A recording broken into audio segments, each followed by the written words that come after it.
give you a little background, Vocal New York is a grassroots organization building power among low-income people who are impacted by HIV and AIDS, mass incarceration, and the drug war. Every day, the lives of our members and their families are impacted by the criminal justice system. We advocate to make sure that that system is just and fair for everyone, so that no one is wrongfully criminalized and our communities are healthy and safe. The Kings County District Attorney is the chief enforcer of the law in Brooklyn. Tonight we'll hear from two candidates vying for that job. The Brooklyn Reform Coalition was formed because we believe in the need to clean up politics in Brooklyn and to promote transparency, democracy, and accountability in the local party. That, in part, means hosting forums like this one, so that voters can engage directly with candidates and make more informed choices on who is best fit to lead our borough. Now I'd like to introduce our moderator for the evening, Harry Siegel. Mr. Siegel is a columnist and editorial writer for the New York Daily News. He is formerly a senior politics editor for Newsweek and the Daily Beast, and has worked at the Village Voice, Politico, the New York Sun, and New York Press. Earlier this week, the Attorney General, Eric Holder, announced a plan to end over-incarceration by having prosecutors essentially short-circuit the mandatory minimum sentencing laws for many drug offenses. What have both of you done to help put Brooklyn at the forefront of this movement to end mass incarceration? Well, what I'm going to do when I get in, I'm going to deal with the issue of mass incarceration, first of all, by making sure that we can reduce the number of people who come into the criminal justice system in the first place. I think that's important. I think that we need to have a prosecutor that's going to devise programs to try to keep these young men and women from coming into the criminal justice system. And I commend Joe Hynes for creating some of his programs back in 1990 when it was innovative. But it's 2013 now, and we need to have new programs. And the new programs that we need to have, for instance, there's a program in Seattle called LEAD. It's in the Belltown section of Seattle where drug offenders, nonviolent drug offenders, it's a pilot program where they're not taken into the criminal justice system, but the police have an option to take them directly to drug treatment before they come into the criminal justice system. I think that's innovative. I think that's something that we need to look at. And I also think that when you deal with mass incarceration, you can't get past stop and frisk. You can't get past the fact that these young men of color have been prosecuted unjustly for small amounts of marijuana, because guess what? Once they have that criminal record, then since they will have trouble getting employment later, it's almost as if we're inadvertently putting them on a path to criminal activity. So I think that we can deal with the sentencing laws, but let's get to people before they come into the criminal justice system. And that's what I want to do. He has no authority to do that. Listen very carefully. He wants to stop people from coming into the criminal justice system. He cannot do that unless he's the mayor or the police commissioner. What I can do, and what I have done in thousands of cases, is I have diverted kids out of the criminal justice system with alternative programs. Now you talk about the lead program in Seattle. It's a great idea.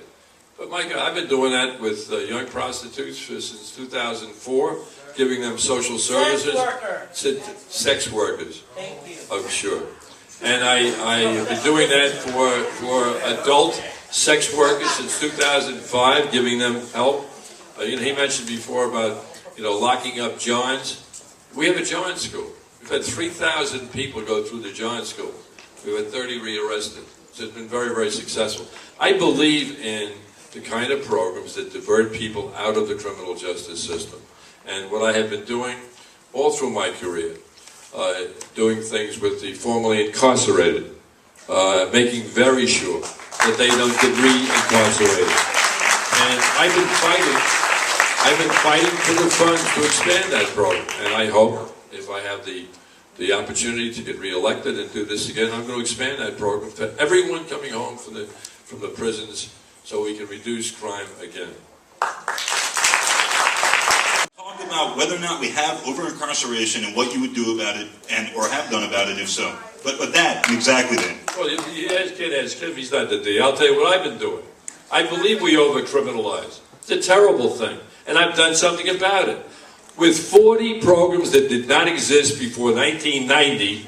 Every one of those programs is designed to reduce the incarceration rate, to reduce the criminalization. That's what's been my commitment. And despite that, I've been able to reduce serious crime by 80% and murders down from 760 down to under 150 last year for the first time since 1960. I'm committed to reversing overcriminalization. And I think Eric Holder's decision is long past due. Thank God he finally woke up. Well, you know what? I think that, Joe, I'm running against you, and you can attack me like you've done for months. But I don't think you should attack the sitting, Attorney General of the United States of America and say The he public finally official, woke I up. can say that The bottom line is this. the time is delayed too long. The bottom line is this. What he does not want you to know is when he comes before you today, he's Mr. Champion. I'm going to deal with mass incarceration. I'm sure he's read, the new Jim Crow back and forth 10 times. But the issue is this. You can't sit here today and say you're against mass incarceration and you're trying to keep people out of the system when he has prosecuted thousands upon thousands of young men for possessing small amounts of marijuana. That is a fact, and he can't deny it, no matter what he says. And if a word of that was true, I would not have the support of people like Assemblywoman Robinson, McPerry, Walter Mosley, Corinne Camara, Javier Estelle, Felix Ortiz, Dominic Montgomery, Eric Adams, Eric Milan, Al Ving, Letitia James, a host of African American leaders who support me because I have saved so many kids.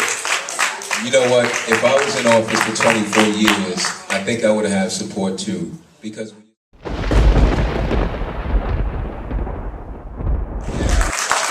So that brings us to our lightning round. We will start with the district attorney. Do you support the restoration of voting rights for people living on parole? Absolutely. Absolutely. You support the restoration of voting rights for people living on parole? yes, Would you support ending criminal and civil penalties for possession of small amounts of marijuana? yes, Eliminate. Of course I would.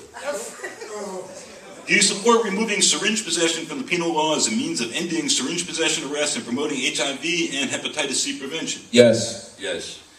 Do you support creating more pedestrian plazas and bike lanes in Brooklyn? Whoa, whoa, whoa. I don't know. Slow down, please. It's a lightning round. Harry, I gotta say this, Harry, I gotta slow down say so I this. can hear you. I agree with Joe Hynes on this one. That's one thing. Slow it down. So we don't answer the wrong question. Do you support creating more pedestrian plazas and bike lanes in Brooklyn to increase pedestrian safety? Are you asking me as DA or as a citizen? Yeah, I think bike lanes are great. And I think more bikes are better. I'm fine. All right. I have not written the lightning round questions. Do you support Governor Cuomo's proposal to replicate New York City's public financing model for elections statewide? Absolutely. Yes. All right. With that, how Look how we agreed. Hey, we may have a beer one of these days.